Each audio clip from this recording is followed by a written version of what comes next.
সাধারণকালের ষষ্ঠ সপ্তাহ সোমবার। প্রথম পাঠ সাধু জাকবের ধর্মপত্র আরম্ভ, 1 অধ্যায়, পদ সংখ্যা 1 থেকে 11। জীবন পরীক্ষার মধ্যেও নিষ্ঠার সঙ্গে কর্তব্য পালন করো। অটুট বিশ্বাস নিয়েই সৎ জ্ঞান প্রার্থনা করো। ঈশ্বরের ও প্রভু যীশু খ্রিস্টের সেবক আমি জাকব এই পত্র লিখছি ইসরায়েলের 12টি গোষ্ঠীর সেই তোমাদেরই কাছে, যারা জগতের নানা স্থানে ছড়িয়ে রয়েছ। তোমাদের সকলকেই আমার প্রীতি নমস্কার জানাচ্ছি। ভাই, তোমাদের যখন নানা জীবন পরীক্ষার সামনে দাঁড়াতে হয়, তখন তোমরা বরং নিজেদের পরম ভাগ্যবান বলেই মনে করো।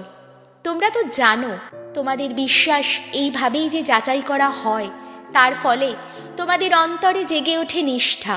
তবে একটা কথা, সেই নিষ্ঠা যেন কর্মে পুরোপুরি সক্রিয় হয়ে থাকে, যাতে তোমরা সিদ্ধ পূর্ণ পরিণত মানুষ হয়ে উঠতে পারো। হতে পারো এমনই মানুষ যাদের মধ্যে কোনো কিছুরই অভাব থাকে না। তোমাদের কারো যদি থাকে সত্যিকার জ্ঞানের অভাব, তাহলে সেই ঈশ্বরের কাছে তা পাবার জন্য প্রার্থনা করুক, তাকে তা দেওয়া হবেই। ঈশ্বর তো সকলকে উদার হস্তেই দান করেন, কোনো অনিচ্ছা না দেখিয়েই দান করেন। তবে হ্যাঁ, তার উপর গভীর বিশ্বাস রেখেই প্রার্থনা করা উচিত। মনে যেন এতটুকুও সংশয় না থাকে, কারণ যার মনে সংশয় আছে সে তো বাতাসে তাড়িত, এদিকে ওদিকে উৎক্ষিপ্ত সমুদ্র তরঙ্গেরই মতো। এমন মানুষ যেন প্রভুর কাছ থেকে কিছু পাবার প্রত্যাশা না করে। সে যে দোমনা, সব ব্যাপারেই অস্থির। আমাদের যে ধর্ম ভাই দিন অবস্থায় দিন কাটাচ্ছে, ঈশ্বর তাকে যে মর্যাদায় উন্নীত করেছেন তা নিয়েই সে গর্ব করুক। তেমনি যে ধর্মভাই ধনী মানুষ, ঈশ্বর তাকে যেভাবে অবনত করেছেন সে তা নিয়েই গর্ব করুক।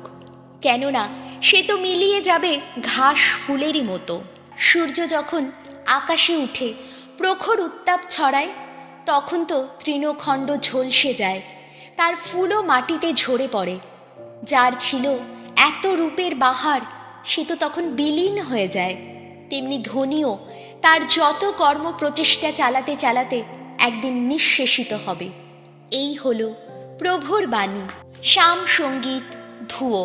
প্রাণে আমার নামুক প্রভু, তোমার করুণা ধারা। আহা, বাঁচুক আমার প্রাণ। অবমানিত হওয়ার আগে কতবার গিয়েছি ভ্রান্ত পথে, এখন কিন্তু মেনে চলি আমি তোমার আদেশ বাণী। তুমি মঙ্গলময়, মঙ্গলই করো তুমি। তোমার বিধি নির্দেশের মর্ম কথা আমায় বুঝতে শেখাও। ধুয়ো। প্রাণে আমার নামুক প্রভু, তোমার করুণা ধারা। আহা, বাঁচুক আমার প্রাণ। আসলে অবমাননা পেয়ে আমি তো হয়েছি উপকৃত। তোমার বিধি নির্দেশের মর্ম কথা তাতেই বুঝেছি আমি। হাজার হাজার সোনা ও রূপোর টাকার চেয়ে তোমার শোনানো বিধান বচন আমার কাছে তো অনেক মূল্যবান। ধুয়ো। প্রাণে আমার নামুক প্রভু, তোমার করুণা ধারা। আহা, বাঁচুক আমার প্রাণ। ওগো ভগবান, জানি আমি কত ন্যায় নির্ভর তোমার বিচার নীতি। তুমি সত্যনিষ্ঠ বলেই তো অবমানিত হতে দিয়েছ আমায়। এখন বরং তোমার করুণা আমার প্রাণে আশ্বাস এনে দিক। পূর্ণই হোক সেবকের কাছে তোমার প্রতিশ্রুতি। ধুয়ো। প্রাণে আমার নামুক প্রভু, তোমার করুণা ধারা। আহা, বাঁচুক আমার প্রাণ। বাণী বন্দনা। জয় জয় প্রভুর জয়। আমি পথ, আমি সত্য, আমি জীবন। আমার মধ্য দিয়ে না গেলে কেহ পিতার কাছে যেতে পারে না। জয় জয় প্রভুর জয়। মার্ক রচিত মঙ্গল সমাচার, 8 অধ্যায়, পদ সংখ্যা 11 থেকে 13। অন্ধ ফরিসিদের কোনো অলৌকিক নিদর্শন দেখাতে অনিচ্ছুক যিশু।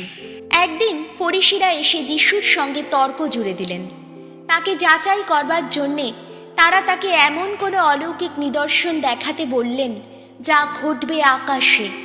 যিশুর বুকের ভেতর থেকে একটা কাতর দীর্ঘশ্বাস বেরিয়ে এলো। তিনি বললেন, এই প্রজন্মের লোকেরা কেন যে অলৌকিক নিদর্শন দেখতে চায়, আমি আপনাদের সত্যিই বলছি, এই প্রজন্মের লোকদের তেমন কোনো অলৌকিক নিদর্শন দেখানো হবে না।